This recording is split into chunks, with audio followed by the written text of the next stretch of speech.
യുവജനങ്ങൾക്കിടയിൽ വർദ്ധിച്ചുവരുന്ന ലഹരി ഉപയോഗത്തിന്റെയും അതിനെ തുടർന്നുണ്ടാകുന്ന അക്രമവാസനകൾക്കെതിരെയും സ്നേഹ സന്ദേശം പ്രചരിപ്പിക്കുന്നതിനായി IHRD college of applied science കൊടുങ്ങല്ലൂരിൽ സ്നേഹത്തോൺ എന്ന പേരിൽ കൂട്ടയോട്ടം സംഘടിപ്പിച്ചു. ടൗൺ ഹാൾ പരിസരത്ത് നടന്ന പരിപാടി കൊടുങ്ങല്ലൂർ നഗരസഭാ ചെയർപേഴ്സൺ TK ഗീത ഉദ്ഘാടനം നിർവഹിച്ചു. കൂട്ടയോട്ടത്തിന് എല്ലാവിധ ആശംസകളും ആദ്യമേ അറിയിക്കുകയാണ്. ഇന്ന് കേരളത്തിന്റെ വിവിധ ഭാഗങ്ങളിൽ കലാലയങ്ങളിൽ വിദ്യാർത്ഥികൾ അമിതമായി ലഹരി ഉപയോഗിക്കുന്നു എന്നുള്ള റിപ്പോർട്ടും അക്രമാസക്തമായ ഒരു കാലഘട്ടത്തിലൂടെയാണ് നമ്മൾ ഇന്ന് എല്ലാവരും സമൂഹത്തിലെ വിവിധ മാധ്യമങ്ങളിൽ കൂടി നമ്മൾ അറിഞ്ഞുകൊണ്ടിരിക്കുകയാണ്. ഒരിക്കലും ലഹരിക്ക് അടിമപ്പെടാതെ മുന്നോട്ട് ജീവിതം നല്ല രീതിയിൽ കൊണ്ടുപോകണമെന്നാണ് എനിക്ക് വിദ്യാർത്ഥികളായ നിങ്ങളോട് പറയാനുള്ളത്. ഓരോ മാതാപിതാക്കളും വളരെയധികം സ്വപ്നം കണ്ടുകൊണ്ടാണ് നിങ്ങൾ ഓരോരുത്തരെയും കലാലയങ്ങളിലേക്ക് പറഞ്ഞയക്കുന്നത്.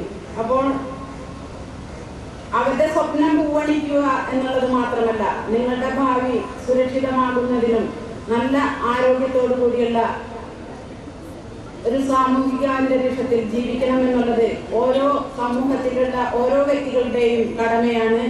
ഒരിക്കലും ലഹരിക്ക് അടിമപ്പെടാതെ നല്ല ആരോഗ്യത്തോടും നല്ല മനസ്സോടും കൂടി ജീവിക്കാനുള്ള എല്ലാവിധ ആശംസകളും നേർന്നുകൊണ്ട് ഈ സ്നേഹത്തോടെ എറിയാട് പഞ്ചായത്ത് പ്രസിഡന്റ് KP രാജൻ അധ്യക്ഷത വഹിച്ചു. സ്നേഹത്തോൺ കൂട്ടയോട്ടം എന്ന പരിപാടി ഇന്ന് കേരളത്തിൽ മുഴുവൻ നടക്കുകയാണ്. കേരളത്തിലെ എല്ലാ നഗരങ്ങളിലും ഈ പരിപാടി നടക്കുക. അതിൻ്റെ ഭാഗമായിട്ട് IHRD റിയാഡ് കോളേജ് സംഘടിപ്പിച്ചിട്ടുള്ള ഇവിടുത്തെ കൂട്ടയോട്ടം ഈ ടൗൺ ഹാളിൻ്റെ മുന്നിൽ നിന്ന് ആരംഭിച്ച് നമ്മുടെ കൊടുങ്ങല്ലൂർ നഗരം ചുറ്റി കുഞ്ഞിക്കുട്ടൻ ചത്രത്തിൽ അവസാനിപ്പിക്കുകയാണ്.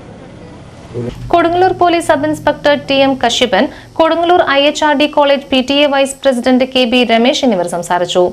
എവിടെയാണ് നമുക്ക് പഠിച്ചത്? നമ്മൾ എവിടെ നിന്ന് തുടങ്ങണം? ഇത്തരം സംഭവങ്ങൾ പോക്സോ പ്രകാരമുള്ള കേസുകൾ റിപ്പോർട്ട് ചെയ്യുന്നു പത്രമാധ്യമങ്ങളിലൂടെ അല്ലെങ്കിൽ മറ്റൊരുകളിലൂടെ ഒന്നും പുറത്തു വരില്ല. ആ വരുന്നതിൻ്റെ അത് പ്രസിദ്ധപ്പെടുത്താനേ പാടില്ല. സോഷ്യൽ മീഡിയയിൽ കൂടിയൊന്നും പ്രസിദ്ധപ്പെടുത്താനേ പാടില്ല. പ്രതികളുടെ വിവരങ്ങൾ, വിക്ടിമിൻ്റെ വിവരങ്ങൾ, പ്രതികളുടെ വിവരങ്ങളുണ്ടാവും, ചിലപ്പോൾ വിക്ടിമിൻ്റെ വിവരങ്ങളൊക്കെ തന്നെ. അപ്പോൾ ഇത് എവിടെ നിന്നാണ് നമ്മൾ തുടങ്ങുന്നത്? നമ്മളുടെ കുടുംബങ്ങളിൽ നിന്ന് തുടങ്ങണം. നിങ്ങളുടെ കുടുംബങ്ങളിൽ തുടങ്ങണം. കുടുംബങ്ങളിൽ സ്വസ്ഥമായ സന്തോഷകരമായ ജീവിതം എപ്പോഴുണ്ടാകുന്നുവോ അത് തന്നെയായിരിക്കും ഒരു നാടിന്റെ വെളിച്ചം. IHRD NSS program officer Ferdinand William സ്വാഗതവും കോളേജ് പ്രിൻസിപ്പൽ D ബിന്ദു നന്ദിയും പറഞ്ഞു. കൊടുങ്ങല്ലൂർ നഗരസഭാ chairperson TK Geetha flag off ചെയ്ത സ്നേഹത്തോൺ ലഹരിയല്ല ജീവിതം, ജീവിതമാണ് ലഹരി എന്ന സന്ദേശം പൊതുജനങ്ങളിൽ എത്തിക്കുക എന്ന ലക്ഷ്യത്തോടെ കൊടുങ്ങല്ലൂർ ടൗൺ ഹാൾ പരിസരത്ത് നിന്ന് ആരംഭിച്ച കൂട്ടയോട്ടം കുഞ്ഞിക്കുട്ടൻ തമ്പുരാൻ ചത്തുരത്തിൽ സമാപിച്ചു. 100ഓളം വിദ്യാർത്ഥികളും 20ഓളം അധ്യാപകരും അനധ്യാപകരും പരിപാടിയിൽ പങ്കെടുത്തു. തുടർന്ന് നടന്ന സമാപന ചടങ്ങിൽ എക്സൈസ് ഓഫീസർ KM തസ്നീം ലഹരി ഉപയോഗിക്കുന്നതിലൂടെ വരാവുന്ന ദൂഷ്യഫലങ്ങളെക്കുറിച്ചും ലഹരി വസ്തുക്കൾ കൈവശം വെക്കുന്നതിന്റെ നിയമവശങ്ങളെക്കുറിച്ചും വിദ്യാർത്ഥികളിൽ ബോധവൽക്കരണം നടത്തി.